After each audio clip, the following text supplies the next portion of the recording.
అక్కడ ఎంత మంది ఉన్నారో 10 మంది ఉన్నారో 20 మంది ఉన్నారో మాకు తెలియదు. వాళ్ళు ఒక్క లెటర్ రాసి 100 మంది సైన్ చేశారా లేకపోతే ఇండివిజువల్ సైన్ చేశారా ఎవరికి తెలియదు. ఉన్న 10 మంది వాళ్ళు సైన్ చేసి వాళ్ళ స్వార్థానికి వాళ్ళ యొక్క కుటిల తత్వానికి వాళ్ళు తీసుకెళ్లి సార్కి ఇచ్చారు, ఎవరికి ఇచ్చారో మాకు తెలియదు. మేము సగానికి సగం మందిని సుమారు 400 మంది ఉన్నారు. సెకండ్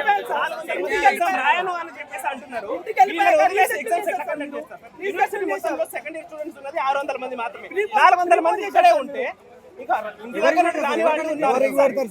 మేము రాయడానికి సిద్ధంగా లేము.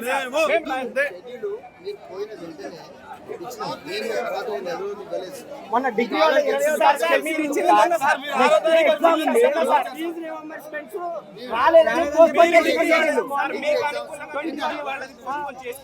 ఎగ్జామ్స్ మేము కండక్ట్ చేయమని అన్నా కూడా నేను 100% కండక్ట్ చేస్తామని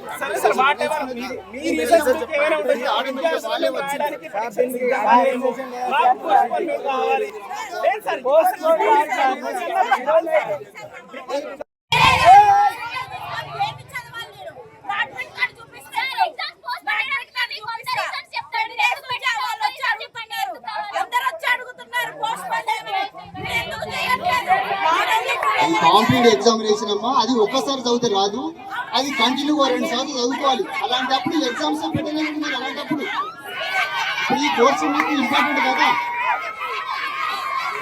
మీకు అది ఆదివారం పూట కదమ్మా ఆ ఎగ్జామ్. యూపీఎస్సీ ఎగ్జామినేషన్ ఒక రోజు వారం రోజులు నడవడం కాదు, అది కంటిన్యూస్ ఎఫర్ట్స్ పెట్టాలి మీరు. అట్లా కదమ్మా, ఇప్పుడు మీలాగా చాలా మంది పిల్లలు ఉన్నారు కదా, ఇది యూనివర్సిటీ ఎగ్జామినేషన్, ఇది తప్పనిసరిగా షెడ్యూల్ ప్రకారంగా కండక్ట్ చేస్తాం. మేము దీన్ని పోస్ట్పోన్ చేయడం కుదరదు. మీరు తప్పనిసరిగా మీరు చదువుకోండి, రేపు అటెండ్ కండి. మీకు నేను చెప్పేది మీ మంచి కోసమే, మీరు దయచేసి అర్థం చేసుకోండి. విషయం తీసుకోదు, మీ 100 మంది కోసం 1000 మంది ఎగ్జామ్ క్యాన్సిల్ చేయరు. మీరు అది అర్థం చేసుకోవాలి. మీ 100 మంది గురించి ఎక్కడ ఎగ్జామ్ పోస్ట్పోన్ కాదు, ఇది మీకు తెలుసు. అనవసరంగా మీరు ఇబ్బంది పడకండి, అది సాధ్యం కాని విషయాలు మీకు కూడా తెలుసు. పోస్ట్పోన్ కాకపోవడం కాగా ఇక్కడ ఈ రోజు చేసే యాక్టివిటీలో జరిగే పరిణామాలను మీకు తెలుస్తుంది. నెక్స్ట్ రేపు వాళ్ళు తీసుకొని వాళ్ళు ఎటువంటి నిర్ణయం తీసుకుంటే మీకు తెలుస్తుంది. చెప్పి ఇప్పుడే మాట్లాడారు, ఈసీఆరే చెప్తారు 100% మేము చెయ్యం సార్ అని. రిజిస్ట్రార్ కూడా మాట్లాడండి, మేము చెయ్యం, మేము కనీసం కూడా ఆ ఆలోచన కూడా లేదన్నారు. అనవసరంగా మీరే ఎక్కువ ఊహించుకుంటారు. కనీసం వాళ్ళకి మీ గురించి ఆలోచించే మనుషులు కూడా లేరు. నేను చెప్పేది మీకు చెప్పిన తర్వాత ఇక మీకు కంటిన్యూ చేయాలని కూడా మీ ఇష్టం. కానీ ఎగ్జామ్ అయితే 80% పోస్ట్పోన్ కాదు, మీరు ఇంకా రేపు సాయంత్రం చేసిన కాదు, ఇది నిజం.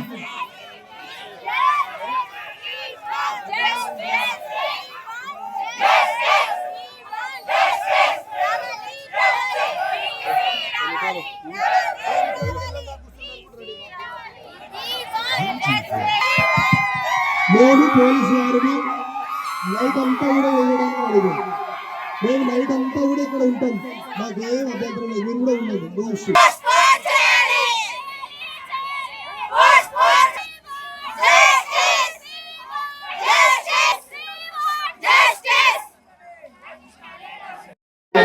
అడ్మినిస్ట్రేషన్ తో మాట్లాడిన తర్వాత నిర్ణయం తీసుకోగలుగుతాను.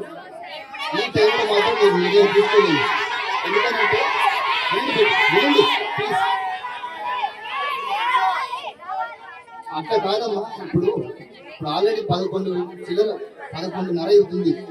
మీరు ఈ టైంలో చేయడము, మీరందరూ కూడా ఇంటెలెక్చువల్స్, మీరు కూడా అర్థం చేసుకోవాలి. యూనివర్సిటీ అభివృద్ధిని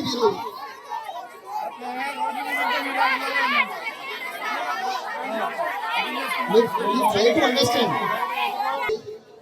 మీకు అందరికి కూడా మీ భవిష్యత్తు కోసమే ఆలోచిస్తున్నాం, కానీ మాకు పర్సనల్గా ఏం లేదు. అట్లా కాదు, రేపు తప్పనిసరిగా మాట్లాడి, రేపు వారితో మాట్లాడి మాత్రమే నిర్ణయం తీసుకోగలుగుతాము. ఇప్పుడు నిర్ణయం చేయడం కుదరదు బిడ్డ, మీరు అందరూ కూడా అర్థం చేసుకోండి.